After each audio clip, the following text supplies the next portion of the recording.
listening to the Horror Shots Podcast. Hello again and welcome to another Horror Shots Podcast with me, Casey. I'm going to cut through all the fluff and the housekeeping today and just get right into it. We've got a lot to cover today. This past weekend I was lucky enough to be able to get a table at HorrorRama, Toronto's only all-horror convention. It was a really fun time, and while I didn't have much luck with selling prints or any books of my own, I did get to meet a ton of really great and interesting people, and I got to learn about the projects that they have on the go. I was also able to grab some interviews and talk to about a half a dozen vendors or so. They were all super friendly and really awesome people, and I'm so happy I got to know them. So I'll be getting to that in more detail in just a little bit. But first, I want to talk about the venue and the event itself. As mentioned, the convention was full of creative and brilliant people showing off their wares and talking to the event goers, but there were also panels, professional comic artists, composers, and actors. Now, when I signed up for the event, I had found out that Dee Wallace was going to be there as well. If you don't know who she is, get out from under your rock, but she is an incredible actress known for playing the mom in E.T., and in my opinion, her Oscar-worthy performance in Cujo. She's been in the industry for more than 4 decades, and she's a staple within the genre community. I was floored when I got a few moments alone just to talk to her. It was fantastic. It was one of the best experiences I've had in a very long time. Kind of shell-shocked, a little bit star-studded, if you will. I don't usually get star-studded, but for the first moment or two, I was just kind of, yeah, you know. So not only is she super friendly and humble, but she's just about the sweetest, most down-to-earth woman in the industry. I'm certain of that. She's got to be. She was more than willing to have a chat with me, but sadly I didn't interview her. She was there to meet fans, and I didn't want to intrude on her appearance there, though I'm sure she would have been more than happy to sit down and have a chat on the record, so to speak. It was just kind of the vibe I got from her. She would have been super down for it. At one point, I did give her one of my prints, a black and white candle, and she was kind enough to sign one of her own posters for me as well, kind of like a trade. It wasn't my intention to get something in return. I was more than willing to pay for the autograph and the poster, but she insisted. I just wanted to give her a gift, and she wanted to give me one back. So it was more like a fan-to-artist trade, and I was so floored. I've got the poster, and I can't wait to stick it up. Another really incredible woman who I got to spend a few minutes with was Lynn Lowry. And just like Dee, she was very friendly and down to chat when she had a moment. Lynn was known for a ton of horror flicks in the 70s and 80s, including one of my all-time favorites, The Crazies. She, like Dee again, has been in the biz for about 4 decades. And if you take a quick glance at her IMDb page, she has a load of projects in the works. I also gave her a print, The Plague Doctor Mask, one of my more recent shots, and she, again, just like Dee, offered to sign a poster of her own. Both of these women are incredible, not just as thespians, but as people. I'm so honored to have gotten to meet them, and the first chance I get, those posters are going right up on the wall, right above my computer. They'll act as a sort of inspiration for years to come, I have no doubt of that. Now, while celebs like Dee Wallace and Lynn Lowry are the big draws of these conventions, the heart and soul are the independent vendors. Those artists just starting out, or even ones who are known but choose to remain independent, set up shop and try to sell their wares. Not everybody's there to sell. Some just want to get some exposure. Others are there to network. But I think we were all there to take in the experience. Whether you're a rookie or a 5-year vet, the scene changes every year and is always going to be an exciting experience. As I mentioned before, I was super lucky, and I got to sit down and chat with a lot of these vendors and got their stories and learned a little bit about them. So I'll start this series of interviews off with a collaboration called the Artist Collective. Now, a little bit about this project first before we get into the interview.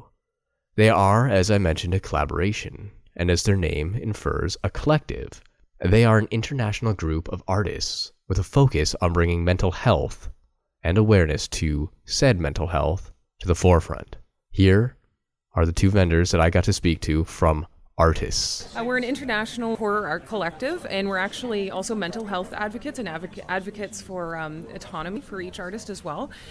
So as a collective, we try to work together and do larger projects as well as selling little things like our prints and stickers to kind of fund the larger projects. Right.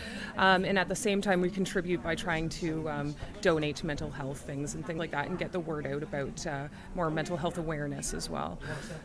And where can people find you? Online, Facebook? We have a Facebook page. You can also go to our website, which is artistcollective.org. Artistcollective.org? Yeah. Sure. Okay, well, thank you. And if anybody goes on the website, we have these mental health cards. So they have a print of one of our artists on the front, and on the back are little things like grounding tips or like the 3 C's of the CBTs. And they can get those for free. They just have to pay shipping. Right. However, if somebody has an event that they're doing or want to give them out at their office, if they place a large order, we'll cover the cost of shipping and just send it all to them for free. Cool. Yeah. So you're doing a lot of good work then. Yes, we are. Mental health and artists in general. Yeah. So part of the reason why we have the collective is because we noticed that a lot of artists also have trouble getting the word out about themselves, especially if they have anxiety and things like that. Right. So it works that we kind of balance out where I'm able to go and do the conventions for the visual artists that couldn't be here and things like that, while we're also slowly working. And we also try to support the artists to make sure that no one's rushing, because that's always an issue, is everyone tries to rush to finish their work instead of doing what they want. Right. So we call it turtle steps. Everyone works at their own little pace, and we just support that within each other, which is why there's some projects we have on the go, like novels and stuff, and even writing video games that are more long-term goals that'll take a long time. And then we have just the shorter things, like doing little mini panels and stuff like that. Okay, cool. And you mentioned you were international, so how many artists from whereabouts in the world? We have an artist in Bulgaria. We do have quite a few in America, and we have one in the UK, and we have a photographer in Italy. Okay. Yeah. Alrighty. So just again, your name and your company. I'm Mickey Scaryjack Kaplan, and our company is called Artists. As you can see, the couple at the counter were super nice and were really great with the event patrons as well. They're handing out free stickers and free mental health advocate sort of postcards to anybody who walked by. It was great. And as you can hear, Nikki was super informative and passionate about what this collective does. I did grab one of their stickers and mental health cards, and the artwork on them, phenomenal. But just check it out for yourself at artistcollective.org. Artist is spelled ARTUS. So go on and support these artists and their mission to bring awareness to various mental health conditions. It's a great, great cause. And you get some very fantastic artwork out of it as well. And the next interview that I have is a great up-and-coming comic book artist, publisher, and writer. His name is Travis Francis, and his startup is Numinosity Comics. We were table neighbors, so we got to chat quite a bit throughout the entire weekend. He's a really funny and clever guy from the Toronto area. And I did read his comic anthology made up of 4 short stories, with 3 of them being written by himself, and all the artwork done by himself as well. It's a beautiful read, but hear it from him first. All right, my name is Travis Francis. I'm the creator and writer, illustrator for Numinosity Comics. So Numinosity Comics is basically a horror anthology with elements of sci-fi and some fantasy. But from I'm trying to be a little different from other anthologies by trying to keep a consistent art style, but bring on different writers. But currently we're on issue number 1 with 4 stories, and if it goes well, we'll continue. And the idea behind Numinosity is basically capturing horror that overwhelms you and at the same time puts you in a state of awe. So, big monsters or mysterious things, things like that. But let's see how it evolves going ahead. You can find Numinosity at numinositycomics.com. All right. And Instagram, Facebook, all over the place. Cool. And how do you spell that, just in case? All right, so Numinosity is like luminosity, right? But with an N. So Numinosity. Perfect. Comics. All right. So what's the future hold? You have more Yeah, ideas well, coming? Or? This is issue number 1. So we already have like a lot of stories in the pipeline, and it's just a matter of getting digital ink to digital paper and drawing them all out.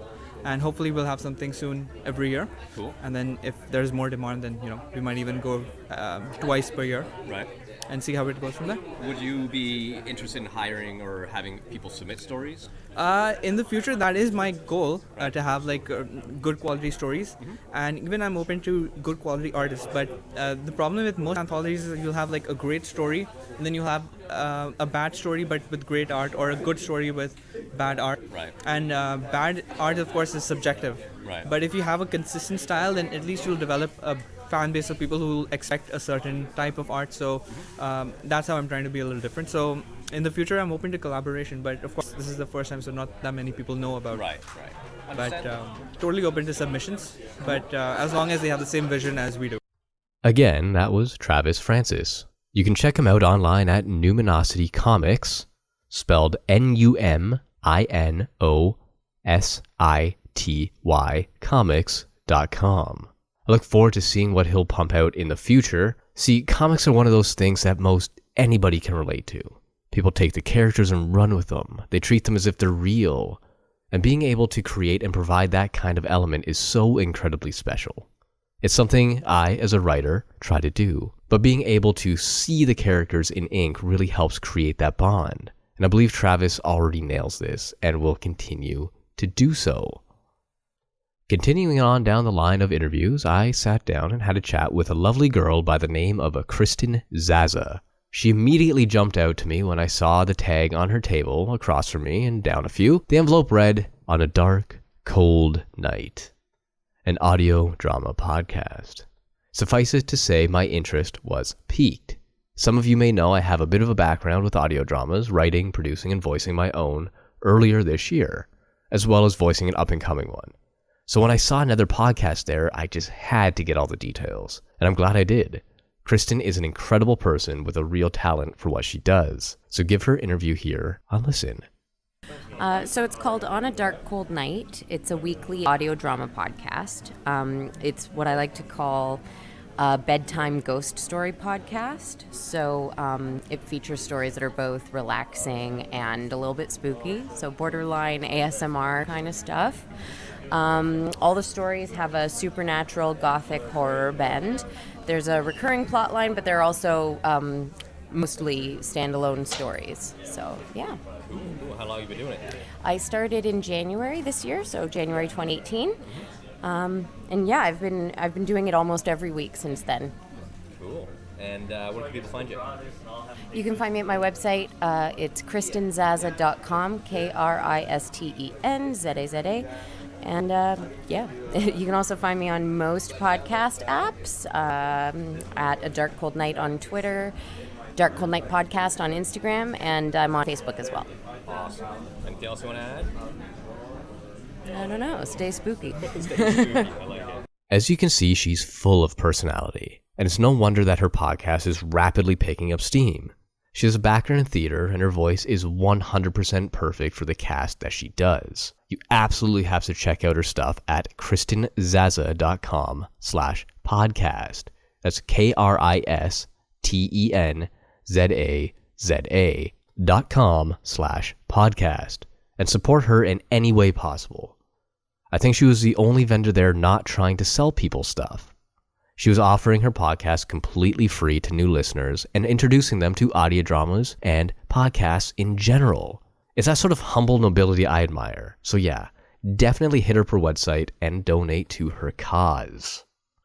And pretty much right beside where Kristen was seated happened to be this quiet but really friendly girl surrounded by incredible artwork of pop culture characters and original painted statues. These were all really, really well done, to the point where I wouldn't be surprised if I saw them in a party store or a poster shop. Her name is Amanda Sacco, and she, like all the others, was kind enough to sit down and chat with me about her work, her passions, and her experiences.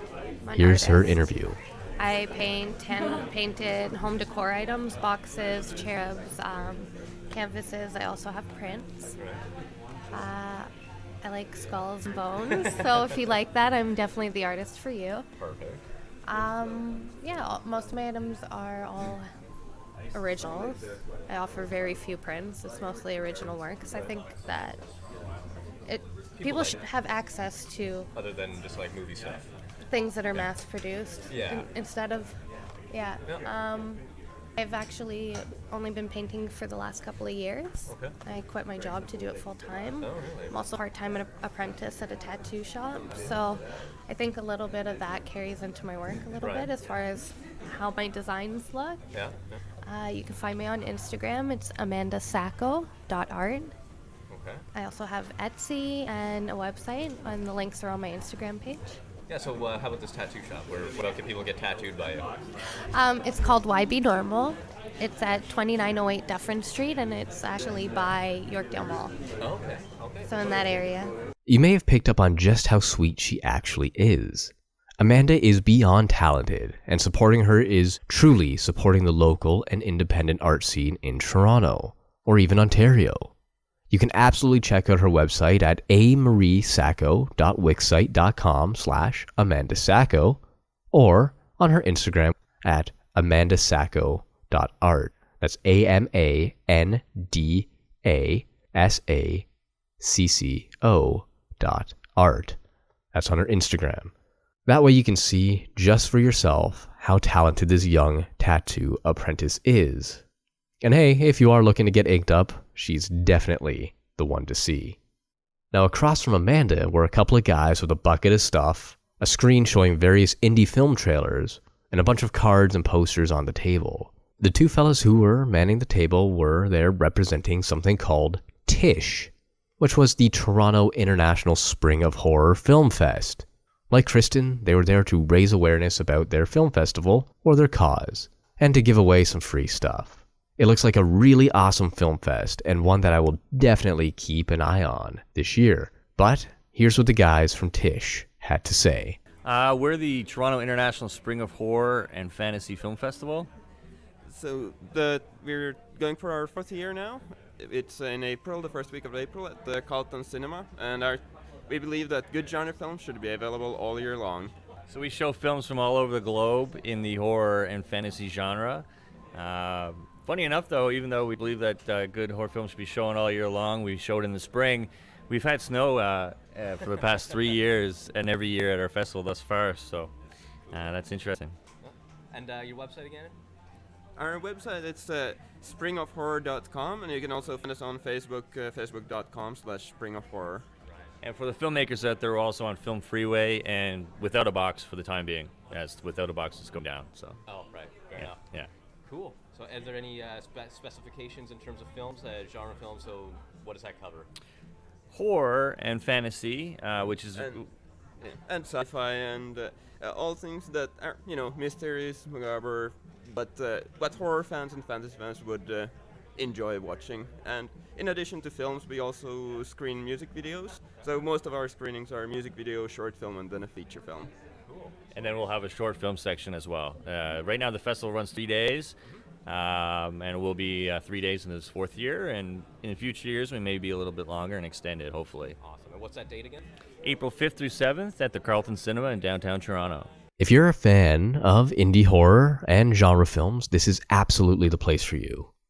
If you're in Toronto or even a big enough fan to travel, you should check it out. Remember, that's April 5th through the 7th at the Carlton Theatre in downtown Toronto. And the website is springofhorror.com. This past year, they had some pretty big films make their way through, like Charismata, which I have, but haven't found the time to just watch quite yet. But it looks super interesting. I can't wait to see what they have in store for this year. And now we are coming to the end of our interview gauntlet. We have just 2 more to go, but before we do, I just want to thank everybody who came by my table, signed up for my newsletter, and took a genuine interest in what I was doing there. I hope you had an excellent time at the convention, and I hope to do it again next year with a different flair. And I would love to see you all there again. Now, to round out our second last interview, I have a very, very interesting man. I was seated across from him the entire weekend, and I like to think I struck up a friendship with him and his wife. The couple in question were there promoting their homemade hot sauces called Salem's Lot Hot Sauces. The man behind the label is the one and only Jeff Salem, the man with the best surname in the world. Now, not only does he make fantastic hot sauces, one was so hot that it nearly broke my wife. There were hiccups and flushed faces and everything. It was kind of funny, but it was very tasty. They aren't just pure heat. They had copious amounts of flavor as well. Now here's Jeff talking about his sauces and his life. Good morning. Here we are at HorrorRama, here with my hot sauces, Salem's Lot Scary Hot Sauces. The story behind it, they all got like scary labels, obviously to match my last name, The Witch, the haunting theme. But my whole story is I try to complement every pepper with a different fruit or vegetable. So I had no cornstarch, they're gluten-free, they're vegan-friendly. It's most like a condiment with a kick. Right. And the reason I just got into starting it is I'm actually a full-time musician. I just got into it just traveling a lot around the world. Like 9 out of 10 restaurants I go and ask for a bottle of hot sauce. The number one ingredient was always those chemicals, a lot of sodium water. And I'm like, hey, let's just make a hot sauce where we can just complement peppers with fruits or vegetables. And, you know, some unique ingredients. Got one with mushroom and truffle oil, one with beer and ginger, one with ghost peppers and pear and stuff. So it's kind of a fun thing I like doing. You know? Awesome. Yeah. Awesome. And where can people find it?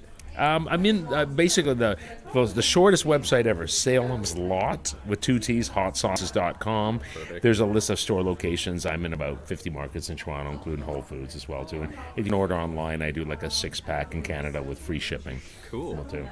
Cool. So how's it going for HorrorRama so far? I know you left early yesterday, but Yeah, no, it's good. I mean, I had to leave to go to a gig, and no, good, steady. I mean, a lot of repeat customers. I think the posting on the website, and I do a lot of social media stuff. People just come here as like a store reason to buy and stuff like that. Right. So yeah, so solid and stuff. And there you have it from the man himself. He, in my opinion, is completely self-made. A traveling musician, a hot sauce connoisseur, and maybe one of the truly nicest and most interesting guys I've ever met. For sure, check out his line of condiments at Salem's Lot with 2 T's, hotsauce.com. He also has them in various Whole Foods locations as well. So if you live near one, check them out. Now, as cliche as it is, we have one left, and I'm gonna say it.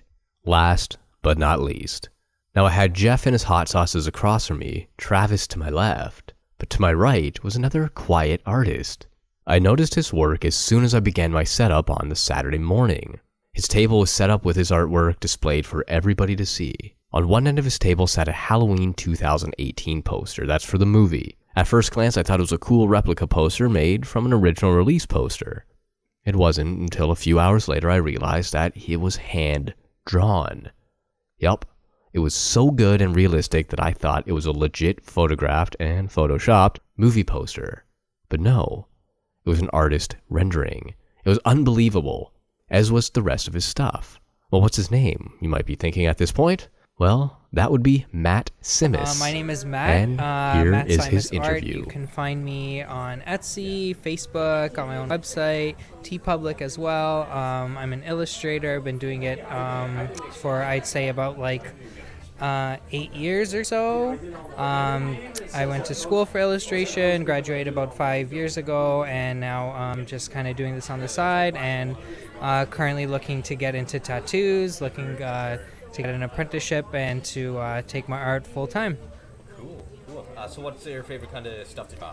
I love to do portraits and some cartoony stuff. The kind of subject matter I like is pretty much anything horror, things from my favorite films, favorite TV shows. A lot of things that are inspired by comic books too, because that's actually what I went to school for, was illustration for comic books. But I kind of I've turned more towards something else, which is now getting into the tattooing and stuff, trying to at least. Cool. Yeah. And where are you based out of? Where do you tattoos and stuff? In Toronto, Mississauga, the GTA. Awesome. And your website again? It's mattsimusart.com. And there you have it. A great way to round things out and to come full circle on the weekend at HorrorRama. As with all these artists, go and support Matt on his website at mattsimusart.com. That's mattsimusart.com. Like Amanda, he's hoping to apprentice as a tattoo artist in the near future. So I'm sure he'll update you on his whereabouts and where he'll be in the future. But for now, check out his art and give him all the support. And that does it for the interviews. I'll leave all their information, links, or whatever else I can fit in the description. But before I wrap things up, I just want to leave you with one last thing.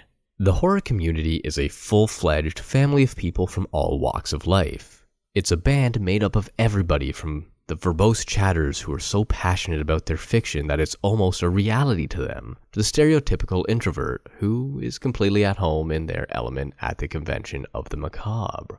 Though the types of people there are on a very wide spectrum of personalities, they have one commonality on the Venn diagram of horror fans. They're all super friendly. From the celebrities like Dee Wallace signing autographs to the first-time vendors like Kristen Zaza, there was always a smile to be seen, and everybody was always up for a chat. I learned so much about all different kinds of projects, and the people associated with them, like artists, the Artist Collective bringing awareness to mental health through artists who suffer and can relate to various ailments and illnesses, and can represent their own struggles in their art form while sharing it with the rest of us.